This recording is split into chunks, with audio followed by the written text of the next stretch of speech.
All right, I wanted to do a speed test review of our phones because I'm considering changing from a Verizon standard postpay plan to one of the MVNO plans that rent Verizon towers.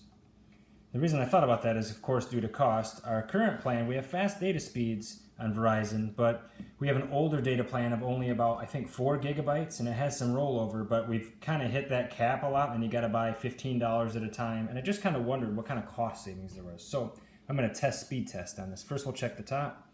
This is on Verizon Lte, and much of the time we have 3 to 4 bars of signal strength where we are, so it's pretty good. And going to work and different places around, there have been some times when we've been way out of town where we have low signal strength, and I would like to compare our postpay plan with some of those other prepaid plans to see how good is the signal strength, how do calls go, how do messages or images go, data speeds, and all that. Okay, so you can see the Wi-Fi is off, and we're on Verizon Lte. Let's run speed test. Okay, here we go. Let's see what kind of speeds we get. Now I'm thinking usually we've been getting around 70 to 110 megabit per second download speeds. That's a nice fast ping, 35 milliseconds. Let's see how this one goes. Right now it's Saturday. It's about a little after 3 in the afternoon, so probably an average time or maybe a little busier time when people are out running their errands. Okay, so 90 megabit download speeds. The uploads kind of vary. My uploads are somewhere between, I'll say like 4 and 8. So some of the time they'll be higher, like this 10. The reason why I was thinking this is we just changed our grandma over to a Straight Talk wireless plan. And that was the ones I was thinking of, either Straight Talk or US Mobile as an idea, or else Verizon Prepay. All right, here goes a second test. First one was in the 90s for download, 90 megabits.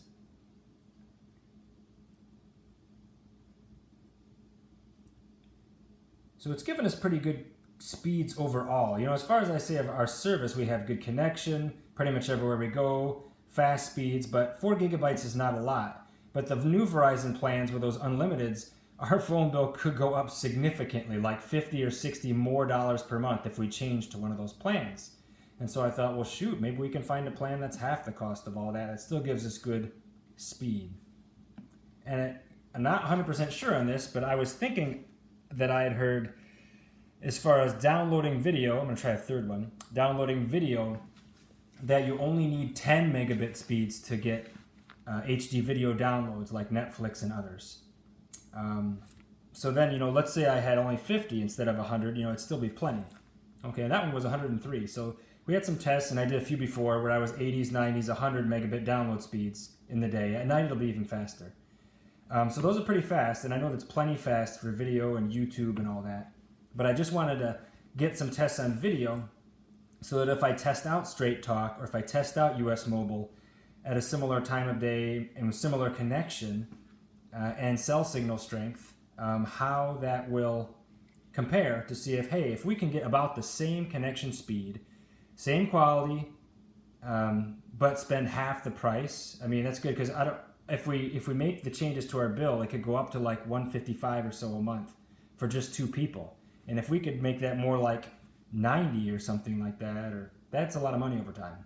All right, well, thanks for watching the analysis. More is up to come.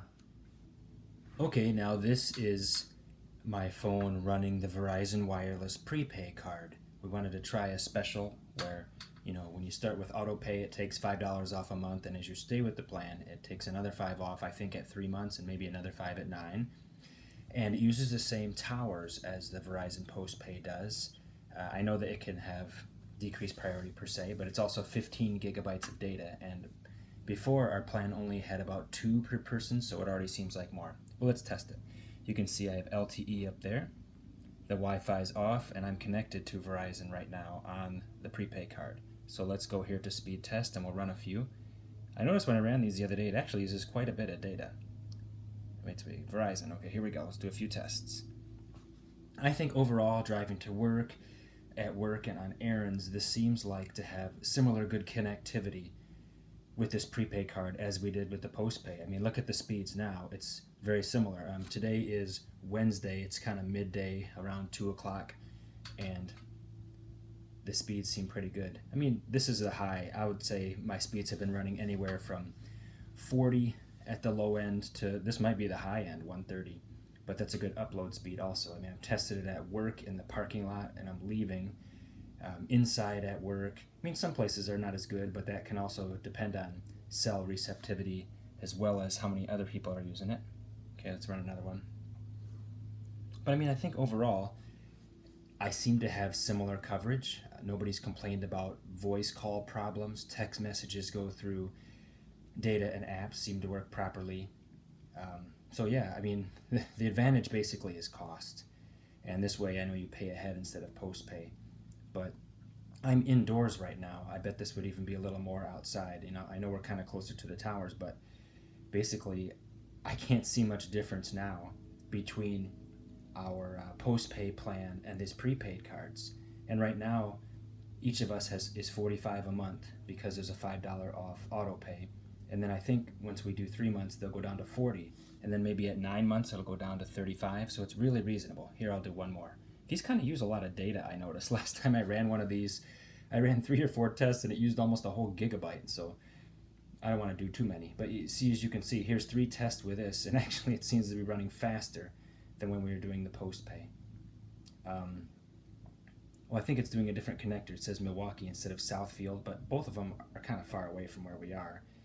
But like I said, in general, if you're looking for a way to still have Verizon coverage and responsiveness for a decreased price, this seems like a pretty good deal, and I can't tell any difference. And now that both my wife and I have 15 gigabytes of data, that's like 7 times more than we've had for each other for several years, so I don't even know if I need unlimited.